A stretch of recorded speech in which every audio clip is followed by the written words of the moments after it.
Hello, YouTube. The deranged clown here again. Um, got really cold outside. It was snowing yesterday. It's April. It's insane.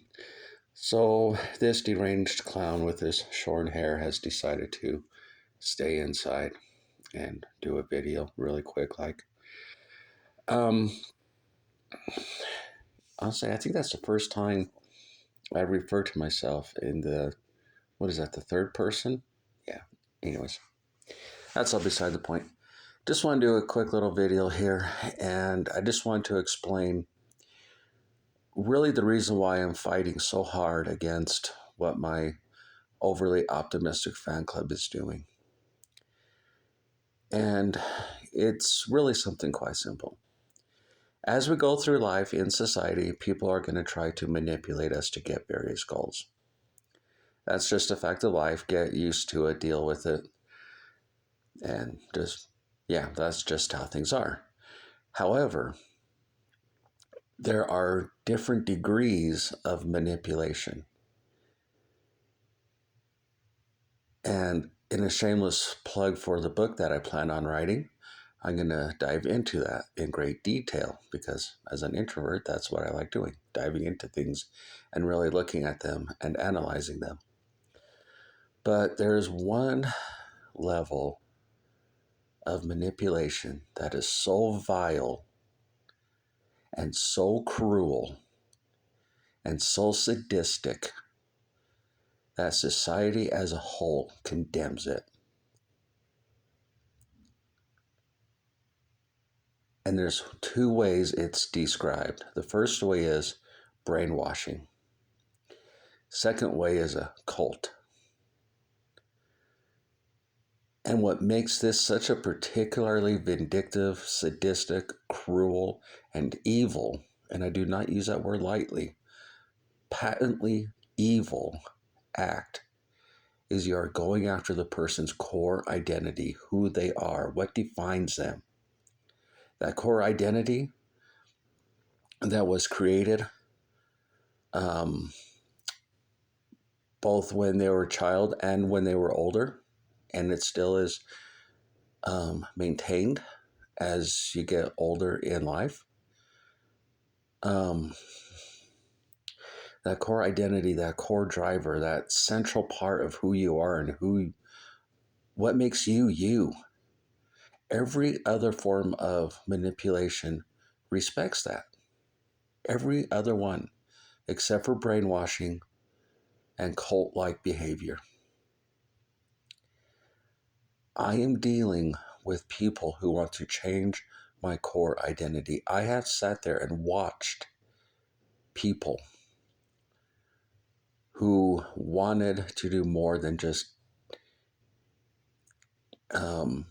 do the minimum amount of effort that was expected of them. I'll leave it at that. They got it, right? Most manipulators would say, great, I'm just going to take that and just kind of scurry away and wait for another day. No, this person was actually psychologically analyzing me and trying to figure out how to control me. It was the village idiot whose name starts with B. I think he's a smart guy, but he's still a village idiot because he uses it the wrong way. And it was frightening. And I just remember looking at that and thinking, whoa, this is wrong. Another person, initials, JG, GJ, I don't know. I get confused a lot with initials. Something about YouTube having policies about identifying people. But you know who you are.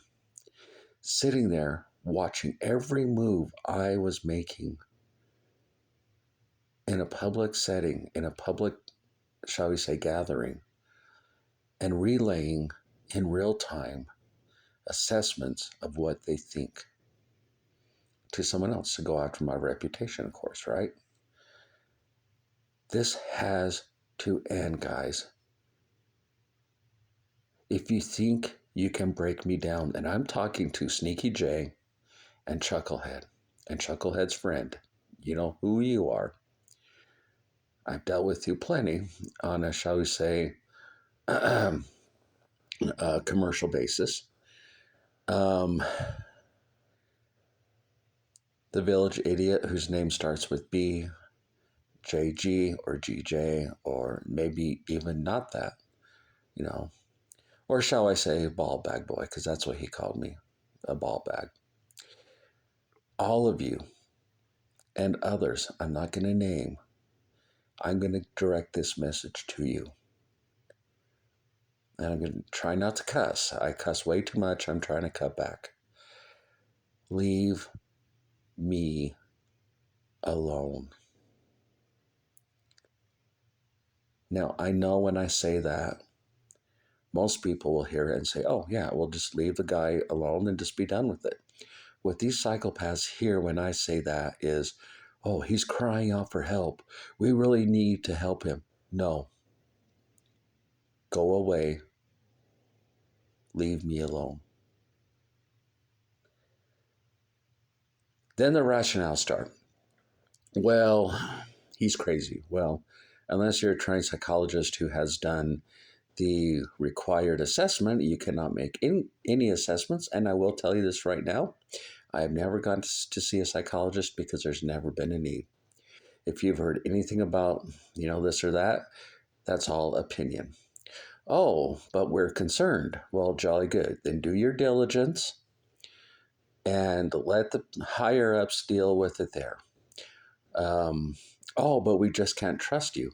Well, jolly good. Then don't interact with me and be done with it. Seems pretty simple to me, you know? That or learn how to get past that mentality. I read an FBI report once that's published online about stalkers.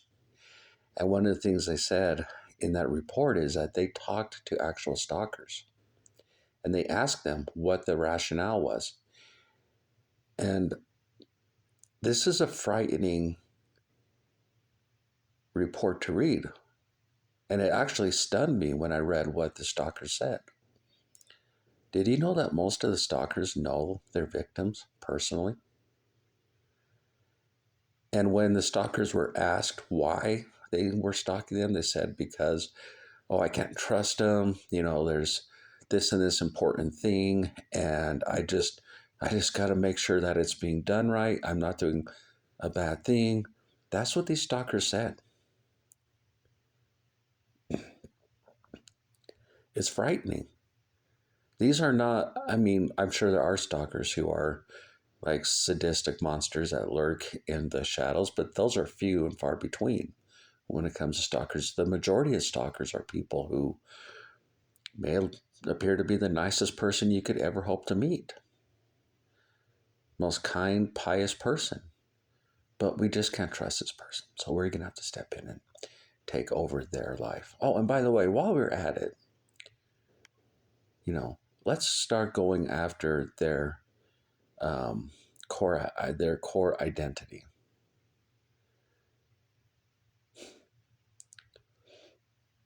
Let's learn everything we can about them. I'll say this, I have never fully learned everything to know about my stalkers.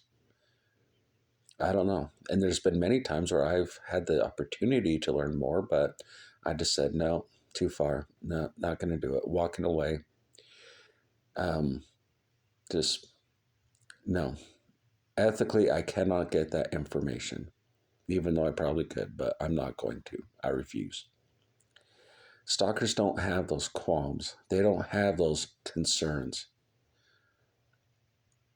And that's what I'm up against. So some of you who are watching this may be thinking, boy, why is he so persistent? Why is he so careful about it? It's because I'm dealing with people like that. And quite frankly, it's frightening. it's one thing to try to help a person out. I mean, even interventions or whatnot. But even with that sort of thing, sorry, got a little bit of that cold still left. Even with that, they leave the core identity of the person intact and untouched. These people who I've named have the sole purpose of breaking me down psychologically and redefining the core character, the me. And I'm not going to stand for it. I will fight until the bloody bitter end to defend my core identity. And you dang well better know that, guys. Those of you in my overly optimistic fan club, you dang well better know that. If you try to do anything, I will block you, waste your time,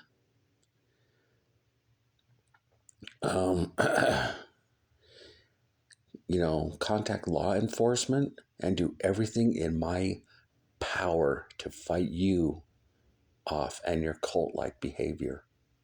I will not, and I cannot, nor will I ever tolerate it. So you can go ahead and try to go after me psychologically. Go for it. I will push back. I will use counterintelligence. I will use videos like this to defend who I am.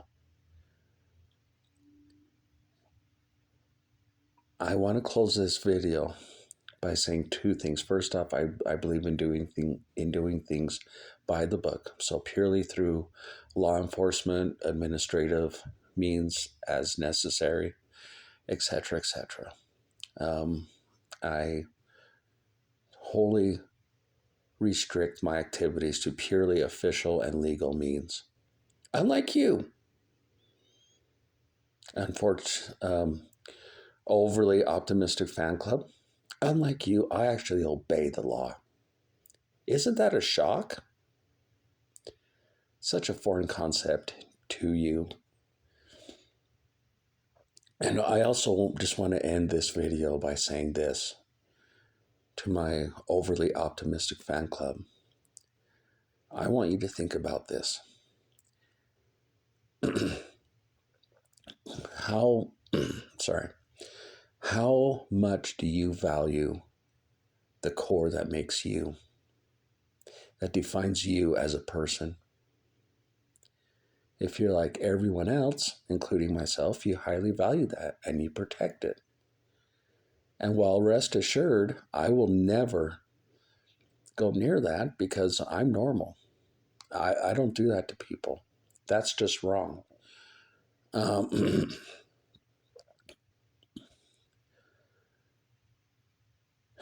But I want you to ask yourself, why are you going after my core identity? How would you feel if a bunch of psychotic clowns decided to go after your core identity, ganged up, isolated, went after your reputation? How would you feel? Would you appreciate that? Would you fight back, or would you just say, oh yeah, sure? I think we both know what the answer to that question is. If I respect your core identity, which I will, I ask you respect mine. And then maybe you can join the ranks of normal, healthy, emotionally stable, and healthy society. All right. Have a good day.